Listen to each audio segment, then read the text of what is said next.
ఆస్తులు అడగడంలే, వాళ్ళ అంతస్తులు అడగడంలో, వాళ్ళ బంగాలు అడగడంలో, వాళ్ళ కార్లు అడగడంలో, వాళ్ళు సంపాదించిన దాంట్లో వాట అడగడంలో. నిరుపేద డ్రైవరు అనుకోకుండా యాక్సిడెంట్ చనిపోయిందంటే వాళ్ళ కుటుంబానికి 20 లక్షలు ఇవ్వండి. మళ్ళీ విమానంలో చనిపోయిన వాళ్ళకి ₹1,00,00,000 ఇస్తున్నారు కదా. మన గుజరాత్లో ఫ్లైట్లో చనిపోయిన వాళ్ళకి ₹1,00,00,000 ఇచ్చారు. మళ్ళీ మా డ్రైవర్కి బీద డ్రైవర్ చనిపోతే ఆ కుటుంబానికి భోజనం కోసం 20 లక్షలు అడుగుతాం తప్ప మేము కోట్లు అడగడం లేదు.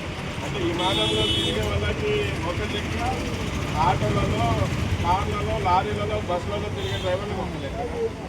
అంటే చూడకూడదు కదా. మా డ్రైవర్లకు డ్రైవర్ల దగ్గరలో ఒక ఏర్పాటు చేయాలి. ప్రతి డ్రైవర్కి ఇప్పుడు మనం అందరం కూడా డ్రైవర్లం, బీదలం, సొంత మిగులున్నాం, కిరాయిలు కట్టుకొని వెళ్ళిపోతున్నాం. అందుకు ప్రతి ఊరికి దగ్గర, సిటీకి దగ్గర ఒక డ్రైవర్ ఖాళీ ఏర్పాటు చేసి స్థలం మంజూరు చేసి ఇల్లు కట్టించుకోవాలనేది ఆ ఒక డిమాండ్.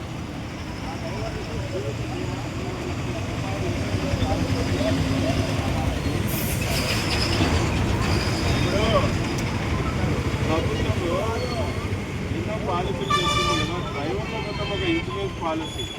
ఇప్పుడు వాళ్ళు కట్టకుండా మన కట్టుకోవాలి కదా. కానీ మనం కట్టుకోము. వృధాగా అన్ని డబ్బులు వేస్ట్ చేస్తాం. కానీ మనం ఉన్నా లేకపోయినా పొద్దున ఏదైనా మనకు జరిగితే మన కుటుంబానికి ఆసరా అనేది ఒకటి ఉండాలంటే ఇన్సూరెన్స్ పాలసీ ఉంటే కదా ఒక పార్టీ ఇంట్లో పాటిస్తే దాని ద్వారా మనం పోయినా మన కుటుంబానికి మంచి చేసిన వాళ్ళు అవుతాం. మనం ఎలా కట్టుకోవడం లేదు. మందు తాగి డబ్బులు ఉన్నాయి, కానీ ఒక ₹350 కట్టుకోవడానికి లేవు.